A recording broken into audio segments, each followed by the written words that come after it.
What do I mean with main idea? Montez, what do you think? Main part of the story. Main part of the story, good. So when I talk about main part of the story, is everything important? No, not everything is important. Just like when you go home at night and the parent asks, how was your day? You don't tell everything, right? You only tell the main ideas. Okay, good. So main ideas are important. How do we find what our main ideas are? How do we find those? Yes? At the beginning of the story, if it's fiction, right? Okay. So as a writer, and we write paragraphs, where do we typically put our main idea within our paragraph? If we write a 5-sentence paragraph, where do we typically put our main idea? First sentence, second, third, fourth, or fifth sentence as a writer? Where would we put our main idea? Another way of saying this would be our topic sentence. First sentence, good. It'd be our first sentence. So that would be considered a nonfiction reading, okay? First sentence.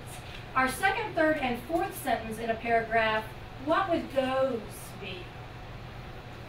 If we have a topic sentence main idea, what would...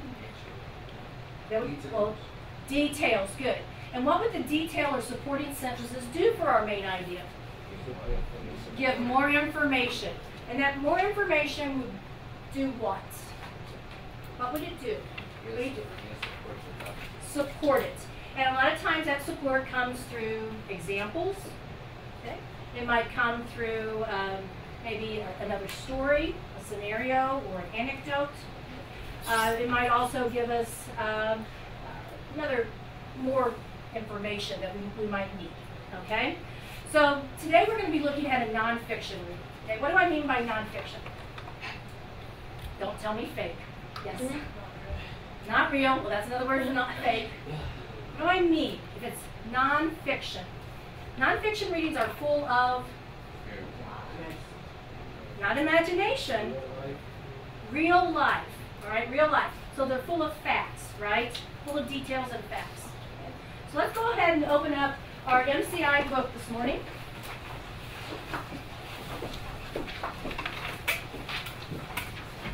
And first thing we're going to see is a reminder of what main idea and details are. And one of the key elements that we always use with our readings is a key important detail that we always use with this annotation. We want to have a pen in our hand, and while we read, what do? We underline what? What do we underline? Details. We underline our details. Why do we underline? Why do we need to underline? To find it, but also to remember it, all right? So we're going to underline the details. What are we going to do to the main ideas? How are we going to look at those? We're not going to underline those. We're going to do something different. We're going to circle those, all right? Everything we read, everything we do in this class, we do the same way. We circle our main ideas, we underline our details. When we write, we circle our main ideas in our topic sentence, we underline our details in our writing so that we know that we have done the correct thing. Okay? So what is the topic of our reading today? Fire. Fire. Right next to that, write the word title. Okay? You always need to know the title. The title is our topic, it's our subject. And the question is, what should you do if your house is on fire? Okay, so let's read. And as I go through this with you, I want you to underline, I want you to circle, and after each paragraph or section, I'm going to stop and I'm going to ask somebody, what did you circle and what did you underline? So be ready for when I call on you. Okay, follow along. Okay. First thing is bold-faced. That is our subheading. It is, where there's smoke. Your eyes flutter open. You yawn and start to roll over. All right, let's look at our practice the skill. Okay, whenever we read, we need to go back and look at practice the skill and look at the graphic organizer that we get. And the first thing we look at is the main idea.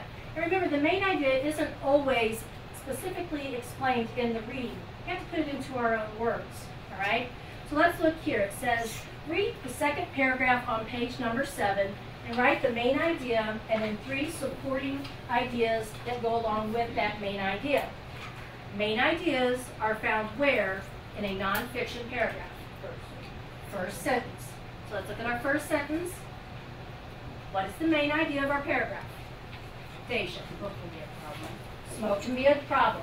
What other word could we use instead of problem? It can be dangerous. It can be deadly, right?